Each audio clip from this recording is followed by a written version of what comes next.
نحمدہ ونصلی ونسلم علی رسولہ الکریم اما بعد فاعوذ باللہ من الشیطان الرجیم بسم اللہ الرحمن الرحیم۔ بہار شریعت درس نمبر 5۔ ایمان قابل زیادتی و نقصان نہیں، اس لیے کہ کمی پیشی اس میں ہوتی ہے جو مقدار یعنی لمبائی، چوڑائی، موٹائی یا گنتی رکھتا ہو، اور ایمان تصدیق ہے۔ تصدیق کیف یعنی ایک حالت اذعانیہ۔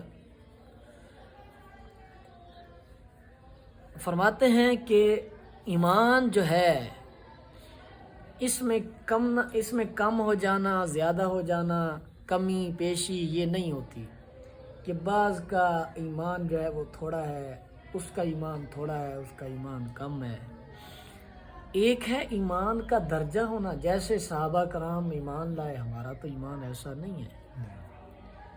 ایک ہے ایمان کی پختگی، اور ایک ہے کہ ایمان لانا۔ مثلا اس طرح نہیں کہہ سکتے کہ ہم اللہ پر ایمان تھوڑا لائے اور صحابہ زیادہ لائے، نہ، ہم بھی اسی طرح لائے، صحابہ بھی اسی طرح لائے، ایک ہی طرح لائے، لیکن جس درجہ پختہ ایمان ان کا ہے اس درجہ پختہ ہمارا نہیں ہے۔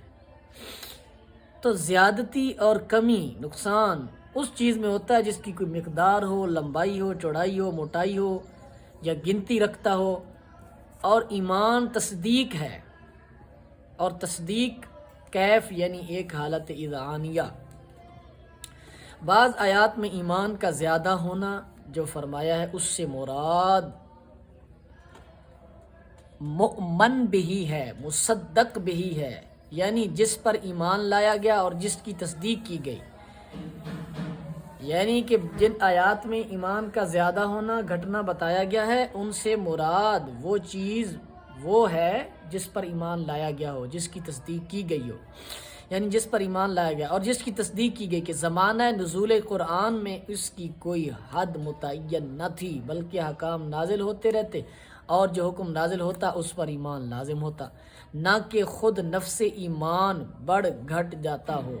البتہ ایمان قابل شدت و ضعف ہے کہ یہ کیف کے عوارض سے ہیں۔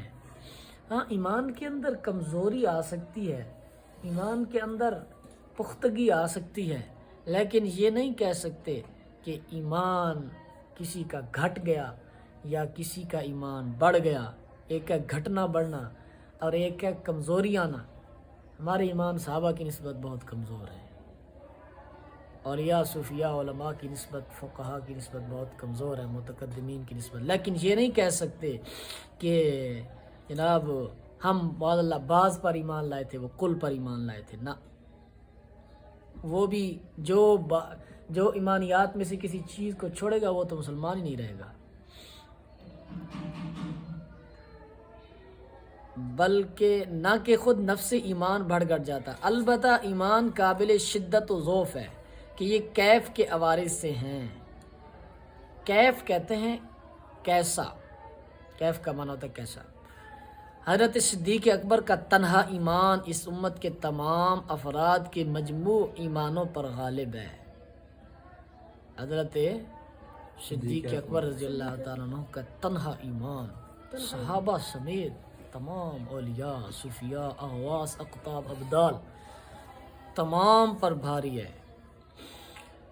آگے فرماتے ہیں ایمان و کفر میں واسطہ نہیں، یعنی آدمی یا مسلمان ہوگا یا کافر، کہ درمیانی راہ نہیں ہے، یا مسلمان ہوگا یا کافر ہوگا، دو رنگیاں چھوڑ کے یک رنگ ہو جا، سراسر موم ہو یا سراسر سنگ ہو جا، کہ درمیانہ راستہ نہیں ہے اس کے، یعنی آدمی یا مسلمان ہوگا یا کافر، تیسری صورت نہیں کہ نہ مسلمان ہو نہ کافر ہو۔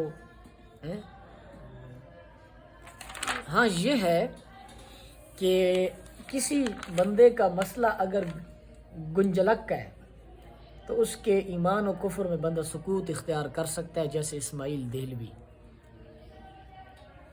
دہلوی کی ایمان و کفر میں جو ہے نا وہ معاملہ اس کا مشکوک ہے، اس وجہ سے نہ ہم اس کو کافر کہتے ہیں نہ ہم اس کو مسلمان کہتے ہیں۔ اعلیٰ حضرت نے پتہ نہیں اس کے کتنے کفر گنوا کر اس پر سکوت اختیار کیا ہے. جیسے یزید کا مسئلہ امام اعظم ابو حنیفہ کے نزدیک کہ وہ اس پر سکوت اختیار کرتے ہیں.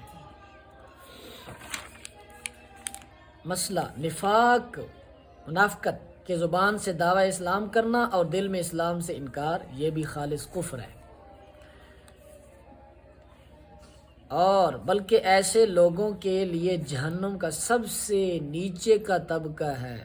قرآن مجید فرقان حمید فرماتا ہے ان المنافقین فی الدرک الاسفل من النار ولن تجد لهم نصیرا، کہ بے شک منافقین جو ہے جہنم کے سب سے نچلے گڑھے میں ہیں. یہ ان خاص منافقین، وہ منافقین جو اعتقادی منافق ہوتے ہیں، جن کے عقیدوں میں منافقت ہوتی ہے، ظاہر ایمان رکھتے ہیں، دل میں ان کے اندر جو ہے نا کفر بس رہا ہوتا ہے. حضور اقدس صلی اللہ علیہ وسلم کے زمانہ اقدس میں کچھ لوگ اس صفت کے، اس نام کے ساتھ مشہور ہوئے کہ ان کے کفر باطنی پر قرآن ناطق ہوا.